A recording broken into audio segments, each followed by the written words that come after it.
The hill overlooks the city of Gdańsk. On this July morning in 1946, over 100,000 people have gathered to witness an execution. The crowd is enormous, vast enough that soldiers must control the mass of Polish civilians who have come to see Nazi war criminals face justice. On specially erected gallows, 11 figures stand in the shadow of the nooses, 5 women, 6 men. They were guards at Stutthof concentration camp. One of them is a young woman named Paradies. She is only 25 years old. In less than a year, she has gone from being a Nazi overseer to standing on a scaffold awaiting death. But how did this ordinary young woman become someone whom survivors would never forget? Who was Paradies? This documentary explores that question through the lens of historical evidence. Was she a willing perpetrator, a victim of circumstance, a person caught in a system she did not create but chose to serve? The answer, as it often is in Holocaust history, lies somewhere between these extremes, in a story of individual choices made within a monstrous apparatus.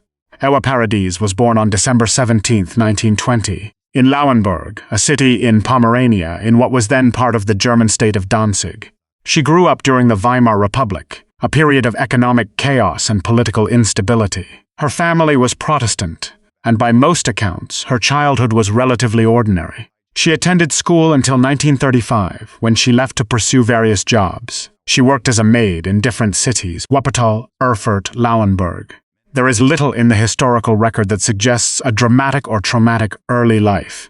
She was not from the Nazi Party elite. She was not the daughter of an SS officer. She was a working-class girl whose path would intersect with the Nazi state at a specific historical moment.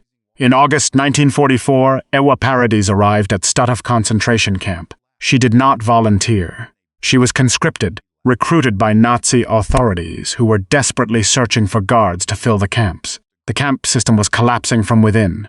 Prisoners were dying. The war was being lost. Yet the Nazi regime continued to expand its concentration camp operations. Paradies went to Stutthof SK3 camp for training as an Aufseherin, an overseer. She completed her training quickly and became a wardress. By October 1944, she was reassigned to Bromberg Ost, a subcamp of Stutthof, located in the city of Bydgoszcz. The camp held women prisoners.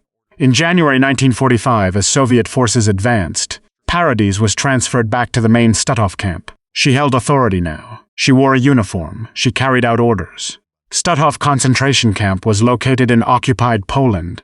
It had been established in 1939, at the very beginning of the war, and it remained operational until the final collapse of Nazi Germany in 1945. By 1944, when Paradies arrived, Stutthof held tens of thousands of prisoners: political prisoners, resistance fighters, Jews, Roma, and Polish civilians. The death rate was catastrophic. The camp had gas chambers. It had crematoriums. It had a systematic apparatus of killing. Paradies worked as an overseer. This meant she had direct contact with female prisoners. She was responsible for discipline. She carried out orders from senior guards. According to survivor testimony, she exercised her authority with brutality. Specifically, one witness at her trial testified that Paradies had ordered a group of female prisoners to undress completely during the freezing cold of winter. She then doused them with ice water from buckets. When the women moved, when their bodies instinctively reacted to the shock and cold, Paradies beat them with her baton. This was not an isolated incident. Multiple survivors testified that they witnessed or experienced similar brutalities committed by Paradies. She participated in the selection process, identifying prisoners who would be sent to their deaths. She was part of the machinery that murdered over 100,000 people at Stutthof and its subcamps. In April 1945, Nazi Germany was dying. The Soviet army had advanced from the east. American and British forces were closing from the west. Hitler was dead. The war was over, even if the fighting continued. Stutthof was in chaos. In April, Paradies accompanied one of the last transports of women prisoners being evacuated westward toward Lauenburg. She fled with them, not to save the prisoners, but to escape the advancing Soviet forces. The system that had given her authority was collapsing. The rank she had earned was becoming worthless. She was no longer an overseer. She was now a fugitive. In May 1945, Polish officers found Paradies in Lauenburg and arrested her. She was taken into custody to await trial.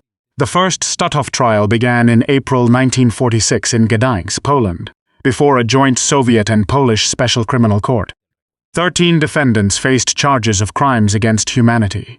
All were found guilty. 11 were sentenced to death. Paradies was one of them. She stood in the dock alongside other guards and camp officials. The prosecution presented evidence of her brutalities. Survivors testified. Paradies did not confess. Like many perpetrators, she denied the most serious accusations. But the evidence was overwhelming. Eyewitness accounts were consistent. The court deliberated and found her guilty. On July 4, 1946, Paradies was executed. The execution was public, carried out before a crowd estimated between 100,000 and 200,000 people. Many in that crowd had lost family members at Stutthof. Many were survivors of the camp. The condemned were transported to Biskupia Gorka Hill in open trucks. They wore signs identifying their crimes. Paradies was hanged by short drop hanging from a specially constructed gallows. She was 25 years old. She had served as a guard for less than a year. She died as punishment for crimes she had committed during those months. Paradies was one of approximately 100 female guards who served in the Nazi concentration camp system. She was one of 21 women executed by Allied authorities after the war for crimes committed as guards. Her story raises questions that historians continue to grapple with. How much responsibility belongs to those who were ordered to commit atrocities? Can obedience be a defense? Paradies was not the architect of genocide. She was not a senior Nazi official planning the Holocaust. She was a young woman who entered a system of institutionalized violence and participated in it. That participation had consequences for the prisoners she brutalized and ultimately for herself. The Stutthof trials represent one of the first sustained efforts to hold perpetrators accountable for crimes against humanity. The trials were limited in scope. Most Stutthof personnel escaped justice. But they represented a commitment to the principle that following orders was not a sufficient defense. Paradies stands in history as a reminder of this principle. She was ordinary. She was not a psychopath or a fanatic. She was a woman of her time who made choices. And for those choices, she was held accountable.